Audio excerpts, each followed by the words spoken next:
Segunda Reis, capítulo de número 2, versículo de número 19 ao 22. Eu gosto muito dos livros de 1ª e 2ª Crônicas, de 1ª e 2ª Reis, de 1ª e 2ª Samuel. Esses livros, eles traçam a biografia de pessoas que escolheram Deus, a biografia de pessoas que decidiram servir a Deus, outros que desprezaram a Deus, mas é de fácil entendimento. É de fácil entendimento. É como se eu estivesse conversando com pessoas mais velhas e elas me dessem aqueles conselhos sábios, simples, mas de base para a vida. Todos acharam? 2 Reis 2, 19 ao 22. Diz assim a minha tradução. Os homens da cidade disseram a Eliseu: eis que é bem situada esta cidade, como vê o meu senhor, porém as águas são más e a terra é estéril. Ele disse: trazei-me um prato novo e ponde nele sal. E lhe trouxeram. Então saiu ele ao manancial das águas e deitou sal nele e disse: assim diz o Senhor, tornei saudáveis estas águas, já não procederá daí morte nem esterilidade. Ficaram, pois, saudáveis aquelas águas até os dias de hoje, segundo a palavra que Eliseu tinha dito. Amém? Assente-se, por favor. Para uma pessoa viver, existem pontos primários que são motivos da existência da pessoa. Um desses pontos está na lógica de sermos pessoas produtivas. Você conhece alguma pessoa que não é produtiva? Conhece? Eu estava reparando sobre a explicação que eu tive esses dias, sobre as pessoas que ficam entubadas na UTI. Eu não sei se você já reparou nisso, mas eu achei bem interessante essa explicação. Essas pessoas que ficam entubadas na UTI, elas correm um risco muito grande, e os médicos e toda essa evolução tecnológica que nós temos servem para ajudar. Porque existem bactérias no nosso corpo, que quando o nosso corpo fica inerte, fica em estado vegetativo, como numa sedação prolongada, como em coma, por exemplo, essas bactérias começam a lutar para decompor esse corpo, para necrosar esse corpo, começar a destruir esse corpo, bem da verdade, porque isso é uma lei da natureza. A luta médica é fazer de alguma forma com que esse corpo inerte tenha um funcionamento de um corpo produtivo, para que essas bactérias não devorem o corpo. Um corpo, por exemplo, bem alimentado, um corpo alcalino, um corpo que faz exercícios, tem uma vantagem contra doenças, por exemplo, como o câncer. Um corpo alcalino, um corpo bem alimentado. Uma pessoa que faz exercícios é alguém que desenvolve o metabolismo alcalino. Isso é, o teu corpo, ele está passando um recado para o mundo. Eu estou vivo. Algumas pessoas chegam numa idade avançada porque têm uma rotina saudável. Eu tenho uma avó de 93 anos. 93 anos. E ela lida com aquelas galinhas dela, e corta a couve, e tem o jeito, e tem os nomes das couves. Eu não sei quantas galinhas que ela já matou durante a vida, porque quando ela está zangada, ela pega a galinha dela, mata, dela já cozinha, mas dela dá nome, dela se apaixona, e ninguém pode dar comida, porque tem que dar direito, e é ela, e daí a cozinha é ela que não sei o quê, ela que fala isso, e tudo mais, mas ela é uma pessoa ativa. Você está entendendo? Então, porque o movimento, ele é resultado da vida e seu objetivo. Se não houver movimento na família, ela deixa de estar sadia e corre o risco de morrer. O Espírito Santo, a Bíblia diz que ele se movia sobre o quê? Sobre aquilo que estava morto, sobre a face das águas, o mundo destruído. E ele disse que haja luz, e ele colocou em ordem, isso é, o Espírito Santo, ele se move, a igreja, ela se move. Você está entendendo? Da mesma forma, se o casamento não tiver o movimento, ele também morre. Se a nossa vida de fé não tiver o movimento, morre. Se a nossa vida profissional estacionar, ela morre. Alguém aqui ouviu falar da empresa Xerox? Hoje até a gente fala, vou tirar um xerox, mas na verdade a empresa xerox não existe mais. Você tira uma cópia. Existe essa ideia que ficou do xerox, existem algumas máquinas que alguém faz manutenção, ou por acaso hoje em dia é raro você encontrar alguém que vem com uma máquina de filme, tira a foto com a máquina de filme e depois tem que revelar. Por quê? Porque as coisas são evolutivas, né? São evolutivas. Então, eu preciso entender, diante do que eu vou entrar, do assunto que eu vou entrar aqui, que existe a intervenção divina, que vem às vezes de uma forma espantosa sobre nós, justamente para trazer vida. E aonde há vida, há produção. Esse Senhor, esse Deus nosso, Ele tem a intenção de saudavelmente nos tornar mais eficazes, mais produtivos, como eu havia dito. Deus tem coisas grandes para nós, mas deseja que nós nos tornemos pessoas ativas. Deus quer nos levar além, Deus quer nos numa vida mais incisiva, mais eficaz. E nesse texto que nós acabamos de ler, a Bíblia nos apresenta um problema em cima disso tudo. Havia um problema nas águas de Jericó. Essas águas, elas geravam improdutividade. Eu não sei se era alguma alga, eu não sei se era alguma coisa que tinha naquelas águas, mas aquelas águas de Jericó eram águas envenenadas. A terra ficava infértil por conta dela. O texto fala que essas águas traziam morte. Eu vi uma tradução que diz que essas águas produziam aborto. Porque quando uma mulher grávida bebia das águas de Jericó, a água produzia aborto. Então, se a terra fosse regada com ela, se alguém bebesse as águas de Jericó, aquilo trazia morte. A Bíblia também vai deixar registrado o fato de que Deus vem e intervém em toda essa situação. Um Deus que age, que é poderoso para transformar fontes amargas em fontes doces e saudáveis. E nesses versículos, nós vamos observar Deus usando o profeta Eliseu. E de uma forma milagrosa, convertendo aquelas águas pelo simples poder dele. E eu creio que se Deus pôde tornar as águas de Jericó produtivas, pode também tornar a minha vida e a sua vida produtiva. Pois eu entendo que nas nossas vidas também existam situações que são como as águas de Jericó. Situações que não deixam a gente crescer. Situações que não deixam a gente ir para frente. Mas hoje, Deus está presente de tal forma que tocará nessas águas de Jericó na tua vida e trará produtividade também. Amém? Assim eu creio. Olha, Carlos, eu vivo de tempos em tempos fazendo um balanço sobre a minha vida.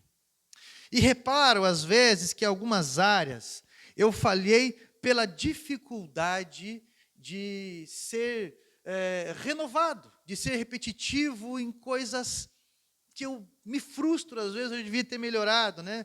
Essa dificuldade toda. Às vezes pela repetição recorrente em alguma área, me faz patinar em algumas coisas.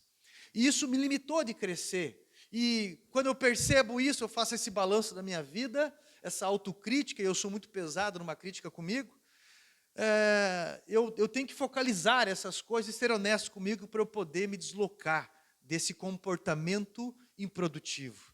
E quando há a manutenção disso, a vitória me faz passar para a próxima fase. Por exemplo, eu quando preparava a mensagem, eu lembrei de uma situação da minha vida. No começo da minha vida cristã, eu tive muita dificuldade em ser organizado nos meus dízimos e nas minhas ofertas. Eu me atrapalhava.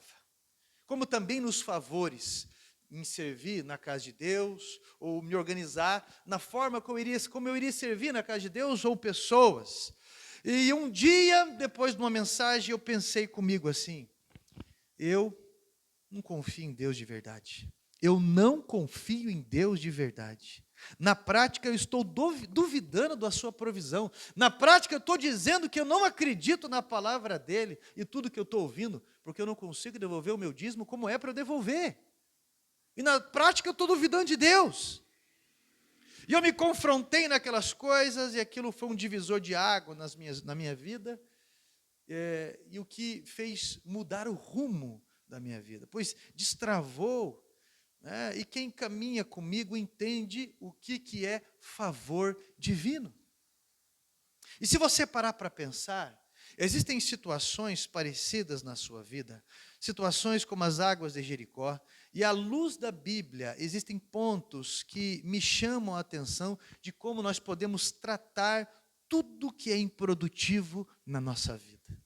Primeiro ponto, dos 3 pontos que eu decidi destacar aqui, nesse contexto, sobre as águas amargas. Primeiro passo de fé que a gente tem que tomar, nós precisamos identificar aquilo que nos torna improdutivos. Precisamos ser honestos com nós mesmos e identificar. Eu percebo que quando esses representantes da cidade, eles vão procurar Eliseu, eles vão dizer: Eliseu, olha a terra de Jericó, ela é boa. A cidade, ela está bem localizada para uma explosão comercial absurda que pode ter pela sua localização. Porém, as águas dela não prestam.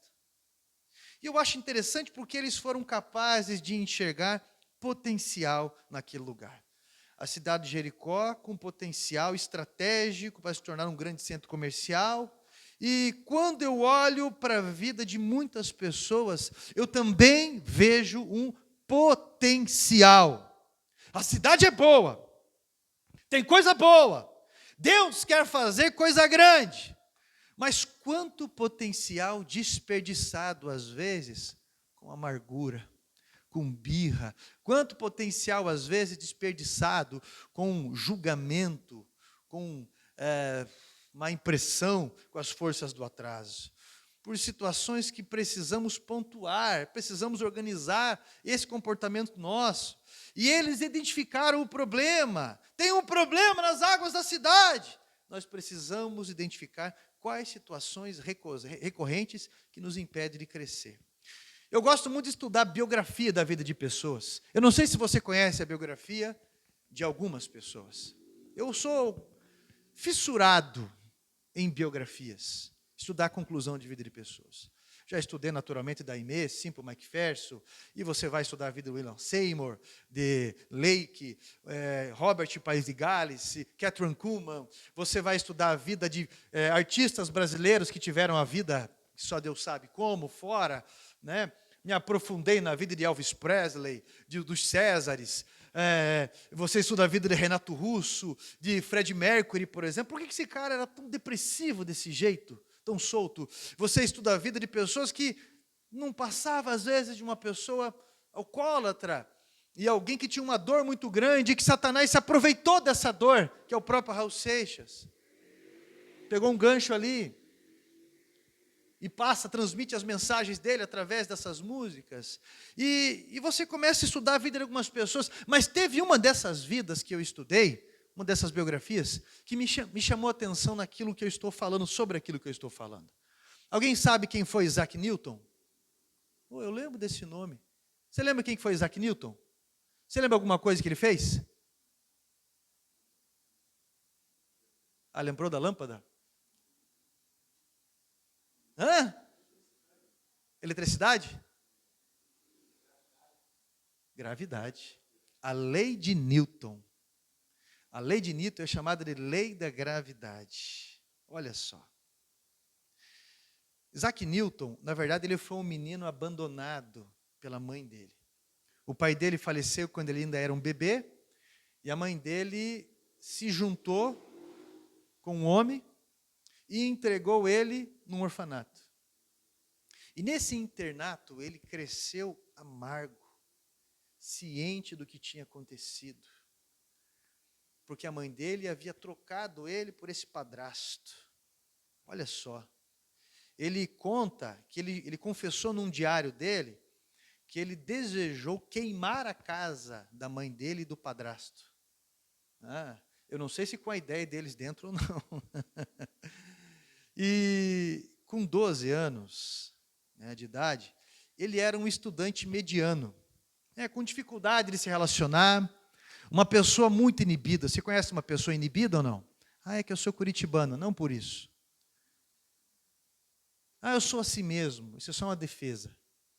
Mas Isaac Newton era um menino de 12 anos, com dificuldade de se relacionar, muito inibido. E um dia, os meninos tiraram sarro dele. E de tal ponto que toda essa amargura que ele tinha dentro dele, esse ódio, essa mágoa, ele conseguiu descarregar numa forma violenta. Ele descarregou naquela briga.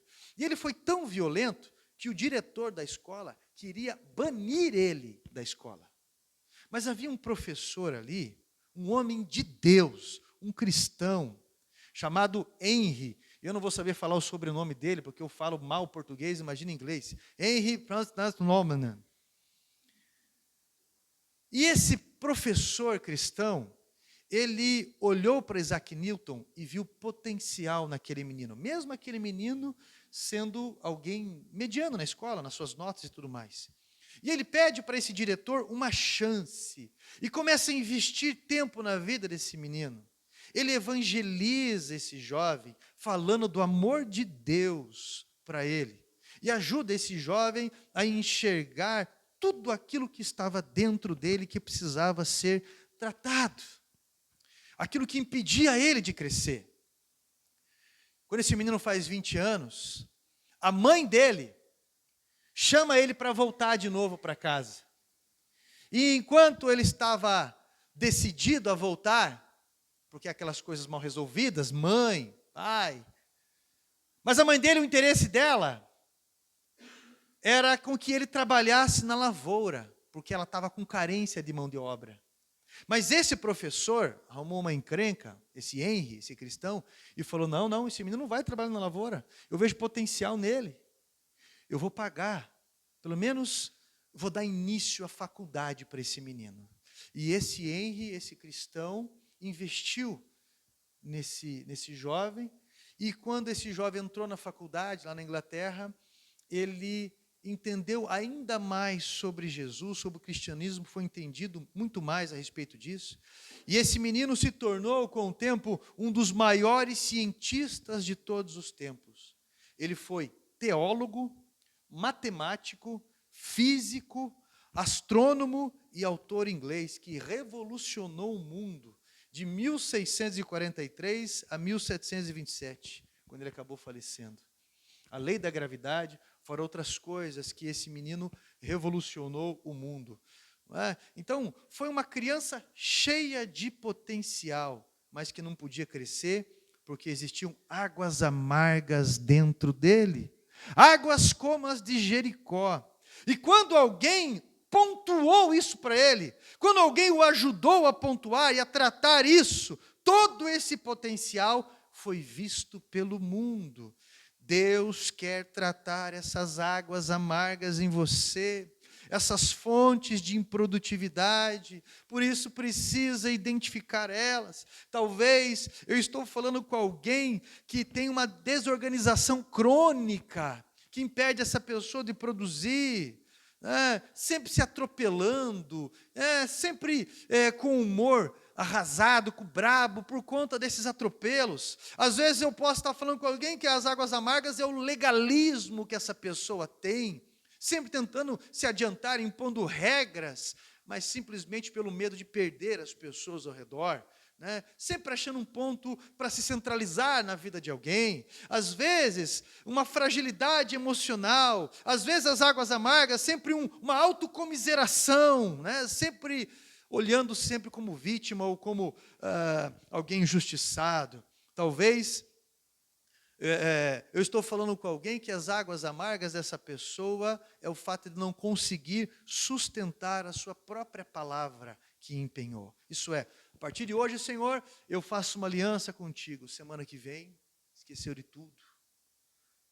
Alguém que, agora eu vou começar a fazer um curso, não termina nenhum curso, não consegue regrar as coisas. O que tem feito você desperdiçar o seu potencial?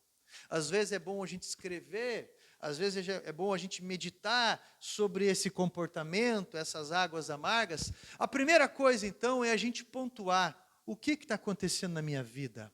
É um remorso do que eu queria que fosse e não foi? O que está acontecendo?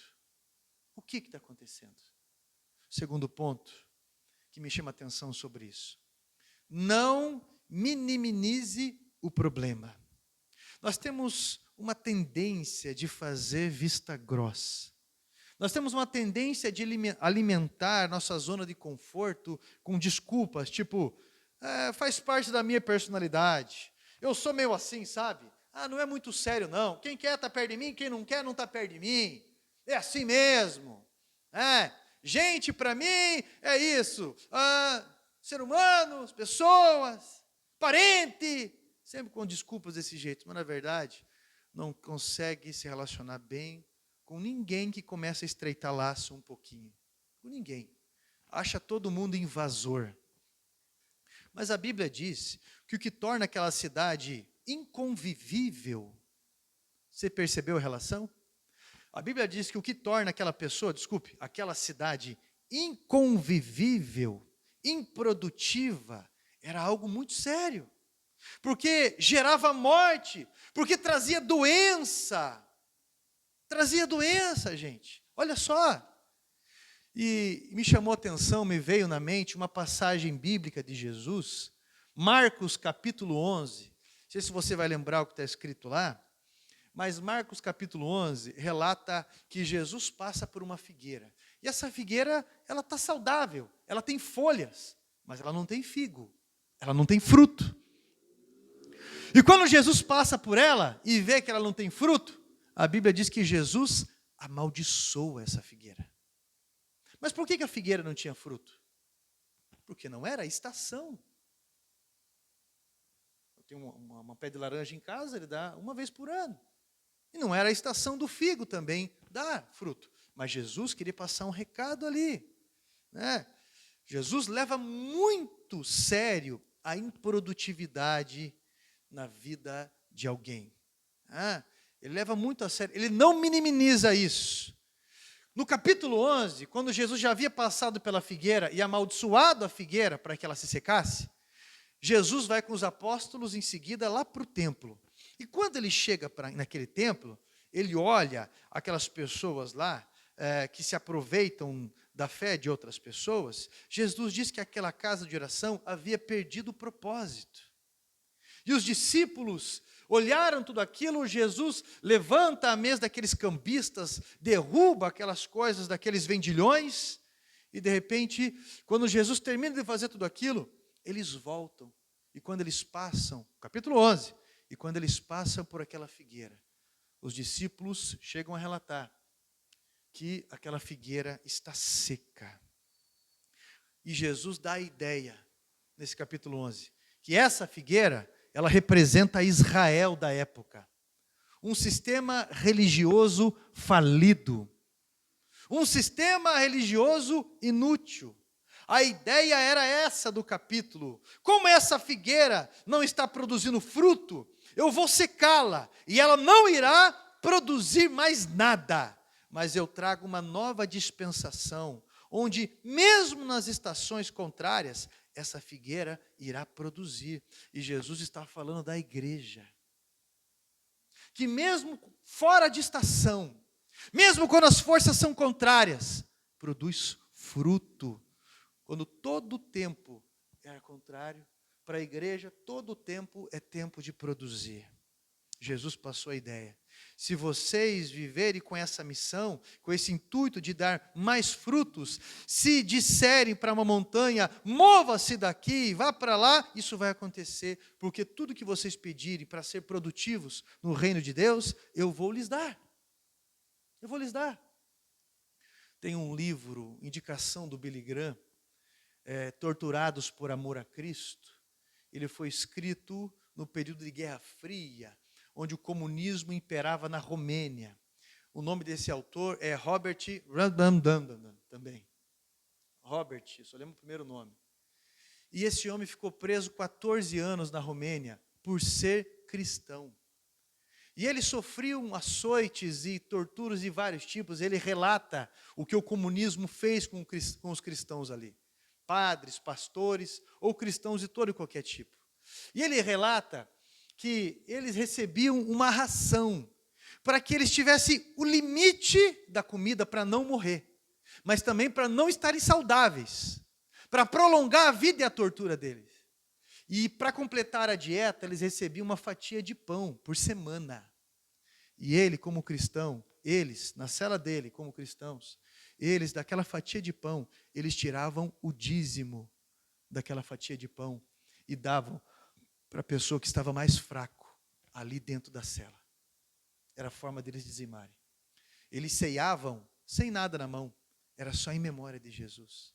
Isso é, não era tempo deles dizimarem, não era tempo deles fazerem algumas coisas, era fora de época, mas Jesus, através do que ele nos ensinou, é que quando você está precisando de abraço, você abraça. E quando você está precisando de ajuda, você ajuda muitas vezes.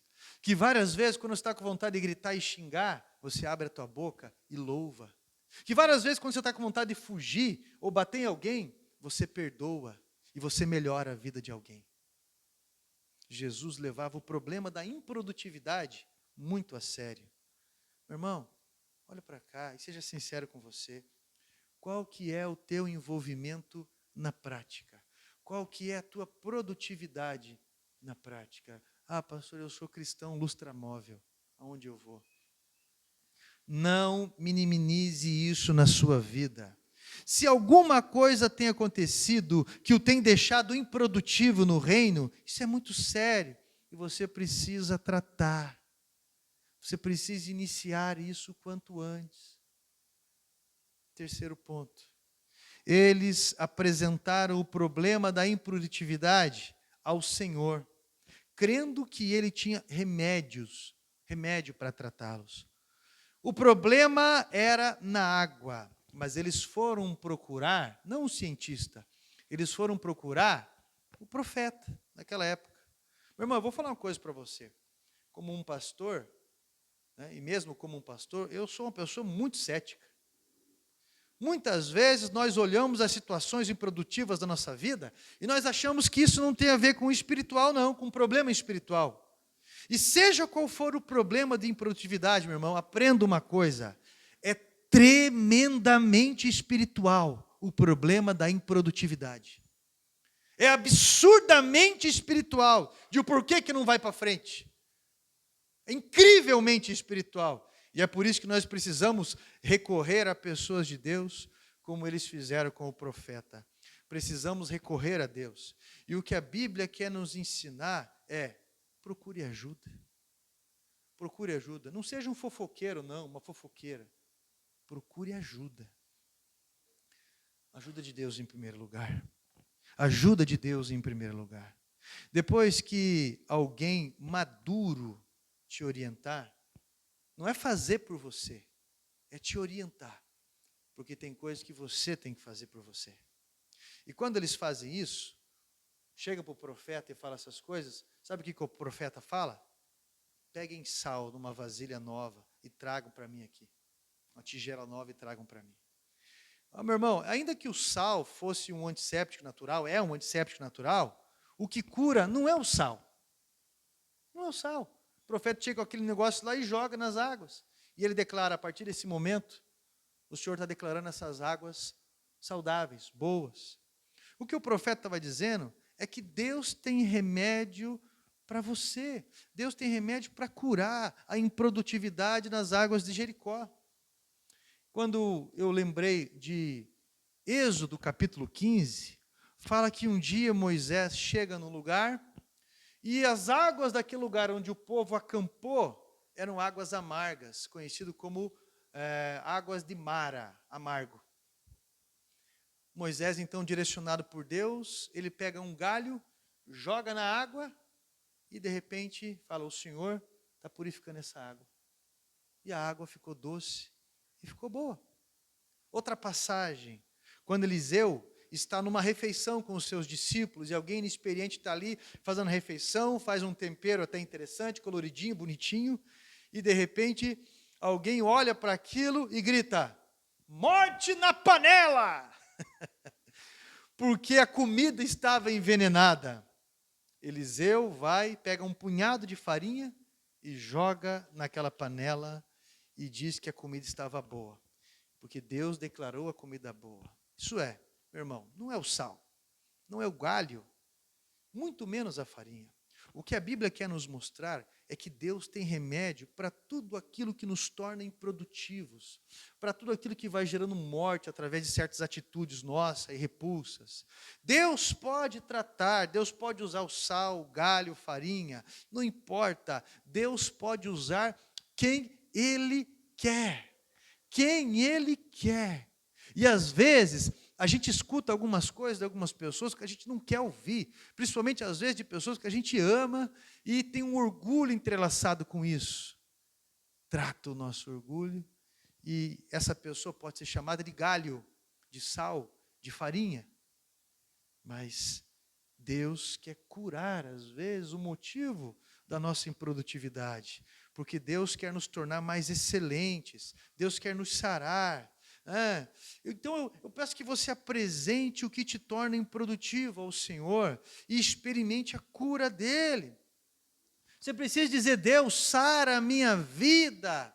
Por que não dá certo? Por que acontece que eu sirvo um Deus tão bom, um Deus tremendo, feliz e eterno, e eu sou tão amarga assim, amargo desse jeito? O que acontece comigo? Que sempre está saindo faíscas, problemas, a inibição, como diz Isaac Newton, que eu relatei, né? Ou mesmo uma mensagem como essa que eu estou pregando, que eu escrevi já, ontem eu passei o dia inteiro escrevendo, estudando, pensando, meditando, orando, e ciente que essa palavra veio para mim, e talvez você, demonstrando a tua machucadura, acha que é uma indireta para você, e talvez alguém até que está assistindo pastor, sabia que eu assisti a mensagem e acho que é indireta para mim. Eu não conheço a tua vida, e quando eu estou escrevendo uma mensagem, eu não estou nem aí para isso.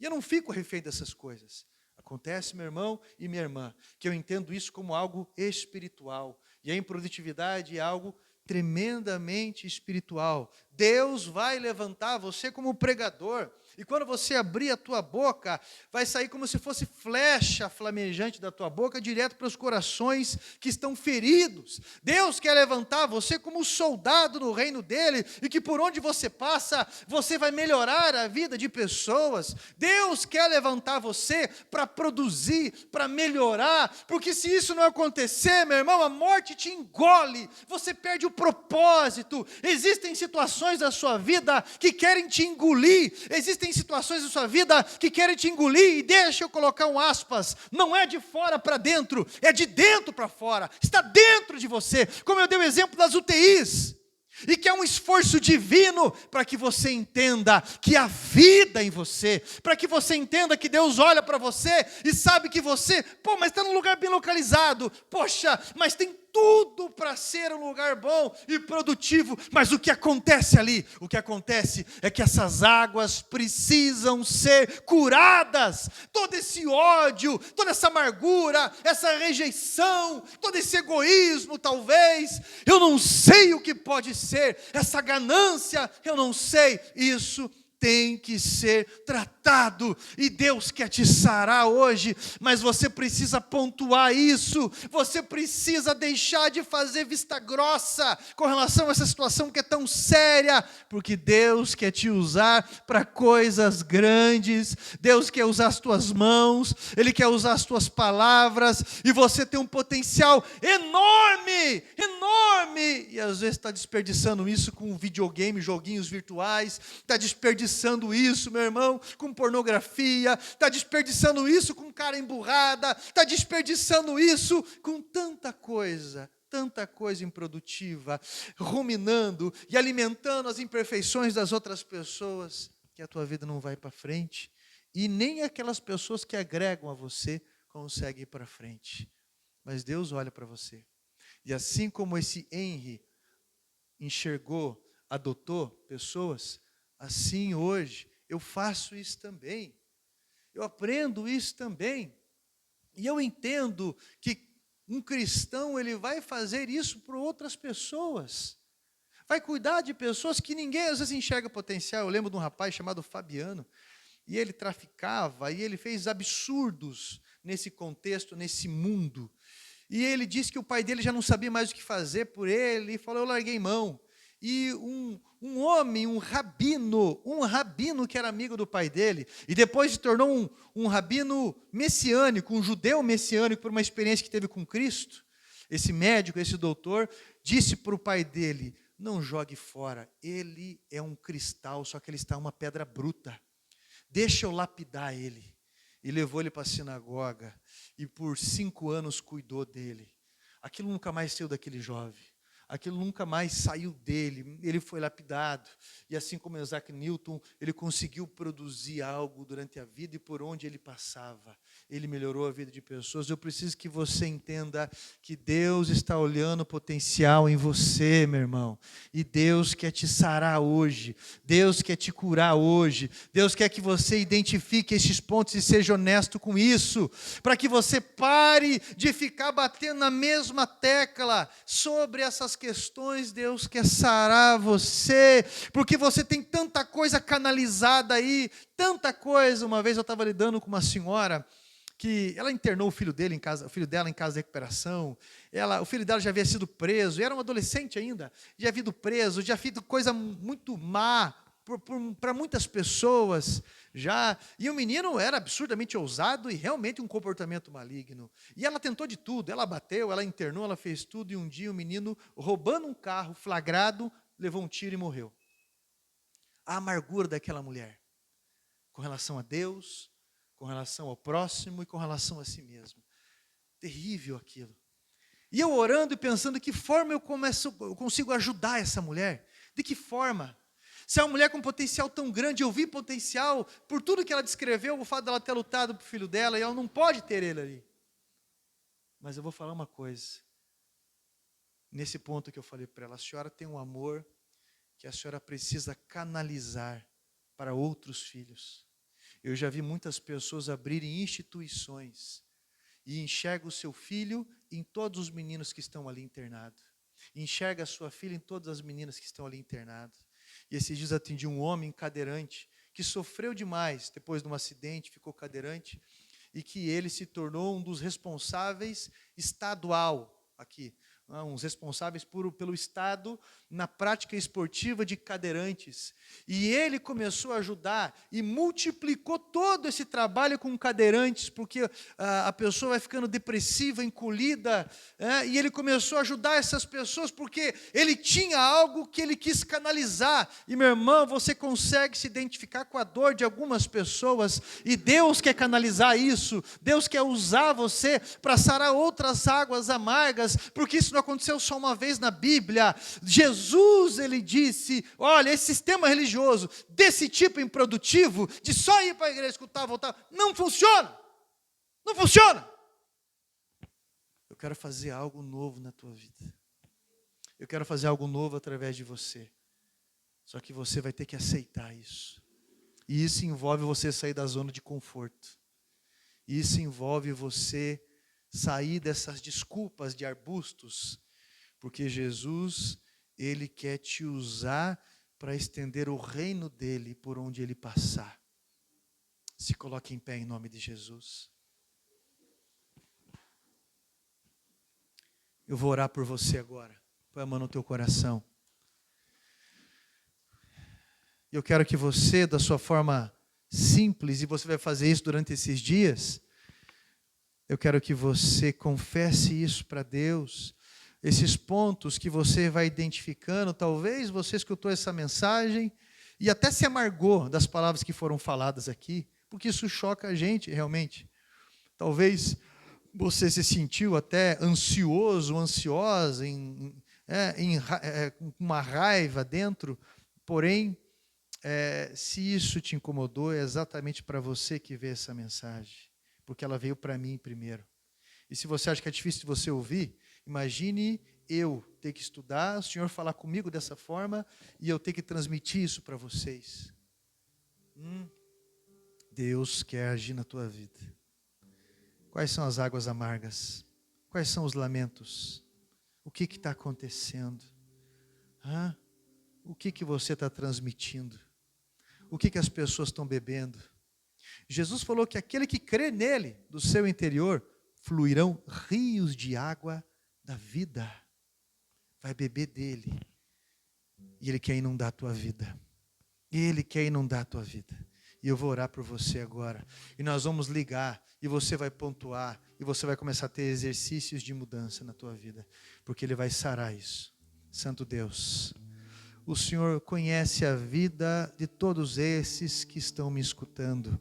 E sabe, ó Deus, desses pontos na vida de remorso, de pontos de arrependimento. O Senhor conhece, Pai, as limitações de relacionamento dessa pessoa, as suspeitas, as raivas. Jesus Cristo, por favor, venha de encontro àquilo que limita a vida dessa pessoa em ser produtivo, produtiva. Venha de encontro à vida dessa pessoa que só enxerga o mal nas pessoas, mas não enxerga o potencial. Vá de encontro à vida dessas pessoas que só estão enxergando malícia. Jesus Cristo, vem sarar a ótica. Vem sarar, Pai, o coração de quem não consegue enxergar além de uma cruz. De alguém que não consegue enxergar além da pedra do sepulcro. Só vê algo acabado, algo morto. Espírito Santo, traz vida, tira Lázaro através desse milagre, faz ressuscitar, em nome de Jesus, faz reviver, o Senhor que paira sobre a face das águas, vem iluminar, vem organizar essa vida, por favor, meu Pai, para que essa pessoa faça com graça, faça com virtudes do teu reino, faça na beleza do descanso no Senhor, como de uma criança. Por favor, Espírito Santo de Deus, joga o que precisa nessas águas amargas, para que a tua palavra, Pai, tenha acesso como semente, e como água, Pai, transborde sobre essa vida, sarando esses pensamentos, sarando este coração. Meu Deus Todo-Poderoso, que esse coração de pedra, onde água nenhuma consegue penetrar, seja trocado por um coração de carne, e no nome de Jesus, através desse milagre, a vida venha verter, e as pessoas possam beber dessa água da vida, e essa cidade se torne muito produtiva, avançando, meu Deus, nas tuas estratégias, seja uma pessoa florescida, seja, Pai, como o Senhor diz no Salmo de número 1, meu Deus, uma árvore plantada junto aos ribeiros. Jesus Cristo, mesmo com a seca, produz frutos, produz sombra, as suas folhas são como remédio, é abrigo de vários.